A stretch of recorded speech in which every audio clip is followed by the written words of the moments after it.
12 years ago, the nine-tailed fox wreaked havoc on the shinobi villages. A force of ninjas stood against it. The fourth Hokage sacrificed himself to trap the fox's spirit in a newborn baby named Naruto. He grows up to be a bit of a troublemaker. One day, after getting caught vandalizing the community's most honored sculptures, Iruka, his teacher, makes the whole class retake their transformation jutsu test as punishment. So, of course, Naruto transforms into a naked woman, using his homebrew sexy jutsu. The last test for the final exam is on clone jutsu, Naruto's worst technique. Unfortunately, he fails. Mizuki, another instructor, tries to defend him, but Iruka can't pass him. Afterwards, Mizuki tells Naruto about a scroll which could help him pass, and where to get it. It's a prized possession of the community that contains powerful, high-level ninja techniques. When the others hear that the scroll has gone missing, the village goes into a panic.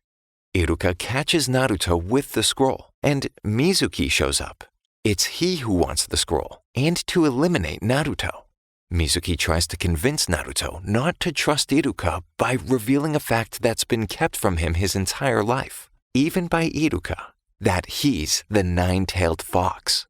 Naruto is distracted, rethinking his entire experience.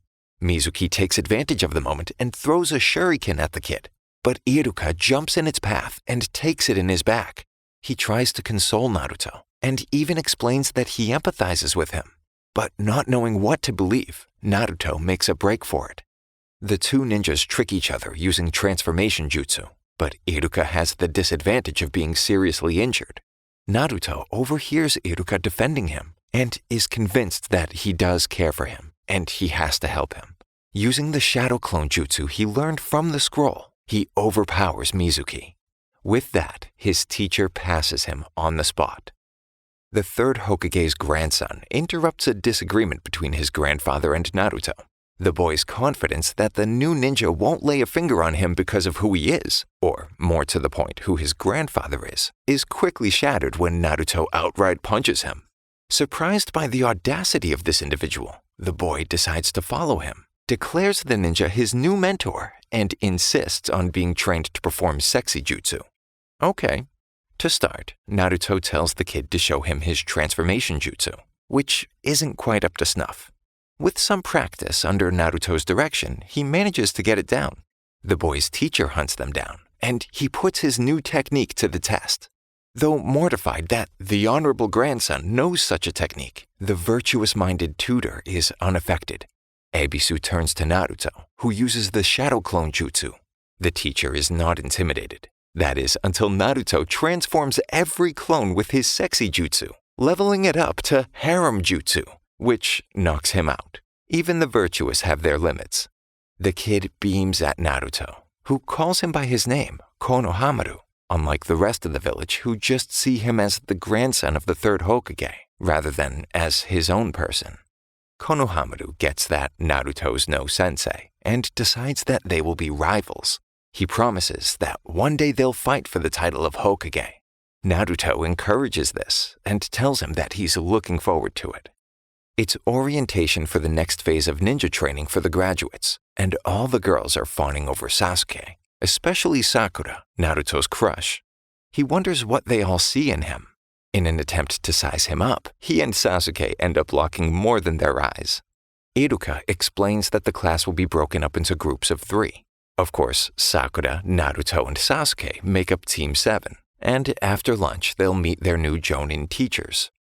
Naruto gets shot down when he asks Sakura to have lunch with him, so he goes and sneaks up on Sasuke looking for a fight. And he gets one. A moment later, Sasuke emerges.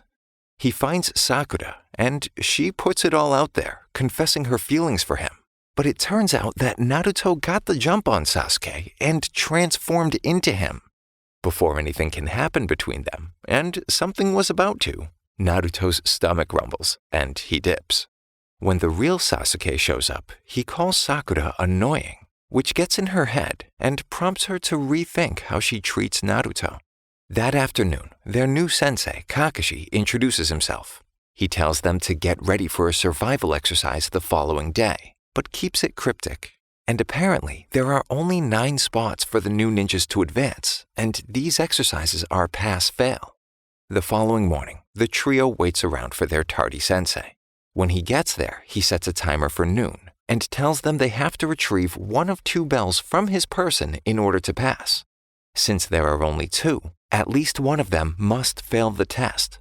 Oh, and they were instructed to not eat breakfast, and only the 2 who manage to get the bells will be awarded with lunch. Naruto starts with a direct offensive maneuver. No sweat. Kakashi moves faster than the young ninjas can perceive, though he appreciates the enthusiasm. Elsewhere, the 3rd Hokage discusses Kakashi's teaching methods with Iruka.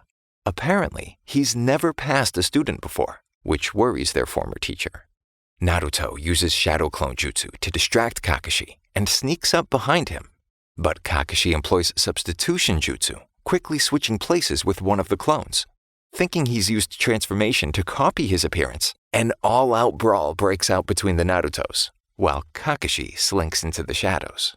Afterwards, Naruto notices one of the bells on the ground, but when he pounces on it, he's caught in a snare trap and hangs from a tree.